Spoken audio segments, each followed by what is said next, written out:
Hi hello ಎಲ್ಲರಿಗೂ ನಮಸ್ಕಾರ. ಕರ್ನಾಟಕ ವಿದ್ಯುತ್ ಪ್ರಸರಣ ನಿಗಮ ನಿಯಮಿತ ಅಂದರೆ KPTCL ಅಂದರೆ Karnataka power transmission corporation limited, ಇದರಲ್ಲಿ ಖಾಲಿ ಇರುವಂಥ ಕಿರಿಯ ಸಹಾಯಕ ಅಂದರೆ ಜೂನಿಯರ್ ಅಸಿಸ್ಟೆಂಟ್ ಈ ಒಂದು ಹುದ್ದೆಗಳ ನೇಮಕಾತಿಗೆ ಸಂಬಂಧಿಸಿದಂತೆ ಒಂದು ಹೆಚ್ಚುವರಿ ಅಭ್ಯರ್ಥಿಗಳ ಮೂಲ ದಾಖಲಾತಿಗಳ ಒಂದು ಪರಿಶೀಲಿಸುವ ಬಗ್ಗೆ ಇಲ್ಲಿ ಆ ಒಂದು ಲಿಸ್ಟನ್ನು ಪ್ರಕಟಣೆ ಮಾಡಲಾಗಿದೆ. ಈಗ ಆಲ್ರೆಡಿ ಈ ಒಂದು ಹುದ್ದೆಯ ಮೂಲ ದಾಖಲಾತಿ ಪರಿಶೀಲನೆಗೆ ಈ ಒಂದು ಕಿರಿಯ ಸಹಾಯಕ ಹುದ್ದೆಗಳಿಗೆ ಇದು ಕರೆದಿದ್ದರು, ಡಾಕ್ಯುಮೆಂಟ್ ವೆರಿಫಿಕೇಷನ್ ಕರೆದಿದ್ದರು. ಸೊ ಹೆಚ್ಚುವರಿ ಅಭ್ಯರ್ಥಿಗಳ ಸಲುವಾಗಿ ಈ ಒಂದು ಹೆಚ್ಚುವರಿ ಅಭ್ಯರ್ಥಿಗಳ ಪಟ್ಟಿಯನ್ನು ಇಲ್ಲಿ ಪರಿಶೀಲಿಸುವ ಬಗ್ಗೆ ಈ ಒಂದು ಲಿಸ್ಟನ್ನು ಇಲ್ಲಿ ಪ್ರಕಟಿಸಲಾಗಿದೆ.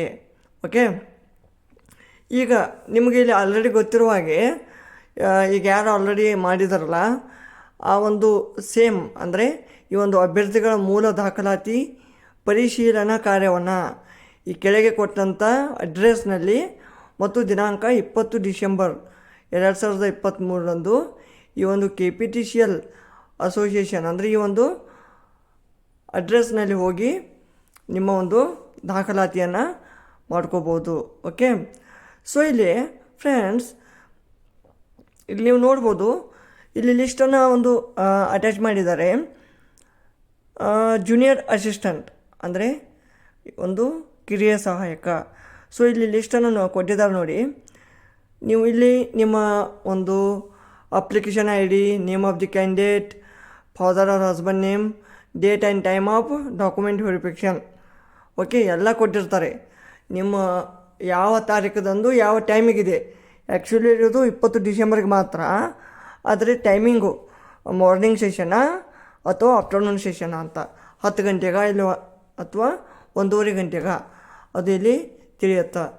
ಸೊ ಒಟ್ಟು 350ಕ್ಕೂ ಹೆಚ್ಚು ಅಭ್ಯರ್ಥಿಗಳ ಒಂದು ಇಲ್ಲಿ ಪಟ್ಟಿಯನ್ನು ಪ್ರಕಟಿಸಲಾಗಿದೆ. ಈ ಒಂದು ಅಭ್ಯರ್ಥಿಗಳು ಹೆಚ್ಚುವರಿಗಾಗಿ ಅಲ್ಲಿ ಹೋಗಿ ಮೂಲ ದಾಖಲಾತಿ ಪರಿಶೀಲನೆಯನ್ನು ಮುಗಿಸ್ಕೋಬೇಕು. ಓಕೆ, ನೀವು ಇಲ್ಲಿ ನೋಡ್ಬೋದು, ಇವೆಲ್ಲ 10 ಗಂಟೆ ಇದು ಅದಾವು. ಇಲ್ಲಿ 1:30 ಗಂಟೆ ಸ್ಟಾರ್ಟ್ ಆದವು ನೋಡಿ. 1:30 ಅಂದರೆ ಮಧ್ಯಾಹ್ನ ಆಫ್ಟರ್ನೂನ್ ಸೆಷನ್ನಲ್ಲಿ ನಡೆಯಲಿರುವ ಒಂದು ಮೂಲ ದಾಖಲಾತಿ ಪರಿಶೀಲನೆ. ಓಕೆ, ಒಂದು 10 ಗಂಟೆ ಮಾರ್ನಿಂಗ್, ಒಂದು 10 ಗಂಟೆ, ಮತ್ತೊಂದು 1:30 ಗಂಟೆ, ಇವೆರಡು ಸೆಷನ್ ಇರ್ತವೆ. ಓಕೆ, ಸೊ ನಿಮ್ಮ ನೇಮನ್ನು ಇಲ್ಲಿ ಚೆಕ್ ಮಾಡಿಕೊಂಡು ನೀವು ಈ ಒಂದು ಡಾಕ್ಯುಮೆಂಟ್ ವೆರಿಫಿಕೇಷನ್ಗಾಗಿ ಹಾಜರಿರತಕ್ಕದ್ದು. ಓಕೆ, ಒಟ್ಟು 372 ಅಭ್ಯರ್ಥಿಗಳ ಒಂದು ಮೂಲ ದಾಖಲಾತಿ ಪರಿಶೀಲನೆಗಾಗಿ ಕರೆಯಲಾಗಿದೆ. ಮತ್ತೊಂದು ಇಲ್ಲಿ ವಿಶೇಷ ಸೂಚನೆ ಏನಪ್ಪ ಅಂತಂದ್ರೆ, ಇಲ್ಲಿ ಯಾವ್ಯಾವ ಡಾಕ್ಯುಮೆಂಟ್ಗಳನ್ನು ಕೊಡಬೇಕು ಅದನ್ನು ಇಲ್ಲಿ ತಿಳಿಸಲಾಗಿದೆ.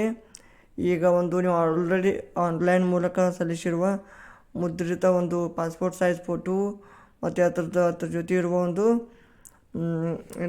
ಅಪ್ಲಿಕೇಶನ್ ಫಾರ್ಮು, SSLC 10th ಅಥವಾ 12th ಅಂಕಪಟ್ಟಿ, ಮಾಜಿ ಸೈನಿಕು ಇದ್ದರೆ, ಗ್ರಾಮೀಣ ಮೀಸಲಾತಿ ಇದ್ದರೆ, ಕನ್ನಡ ಮಾಧ್ಯಮ ಇದ್ದರೆ, ಓಕೆ, ಹಾಗೆ ಯೋಜನಾ ನಿರಾಶ್ರಿತ ಅಂದರೆ PDP ಅಥವಾ ಡಿಸೆಬಿಲಿಟಿ ಇದ್ದರೆ, transgender, Hyderabad Karnataka, okay, physical fitness certificate ಅಥವಾ ಎನಿ ಐಡೆಂಟಿಟಿ ಕಾರ್ಡ್, ಇವುಗಳನ್ನು ನೀವು ಇಲ್ಲಿ ಸಬ್ಮಿಟ್ ಮಾಡಬೇಕು.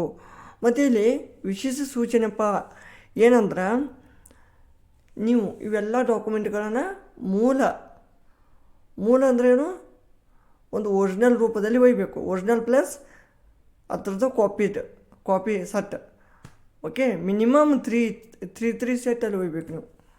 ಓಕೆ, ಬೆಟರ್ ಒಂದು 3 ಆರ್ ಒಂದು 4 to 5 ಸೆಟ್ಟನ್ನು ತೆಗೆದಿಟ್ಕೊಳ್ಳಿ for safety purpose. Okay, so ಇಲ್ಲಿ ವಿಶೇಷ ಸೂಚನೆ ಏನು ಹೇಳಬೇಕಂದ್ರೆ, ಹೆಸರಿನಲ್ಲಿ ಏನಾದರೂ ಬದಲಾವಣೆಗಳಾಗಿದ್ದಲ್ಲಿ ಅಂಥ ಅಭ್ಯರ್ಥಿಗಳು ಈ ನೋಟರೈಸ್ಡ್ ಅಫಿಡೇಟನ್ನು ಸಲ್ಲಿಸಬೇಕು.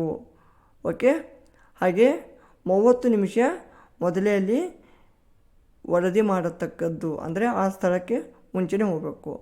ಓಕೆ. ವಿಡಿಯೋ ಇಷ್ಟವಾದಲ್ಲಿ ಲೈಕ್ ಮಾಡಿ ಕಮೆಂಟ್ ಮಾಡಿ.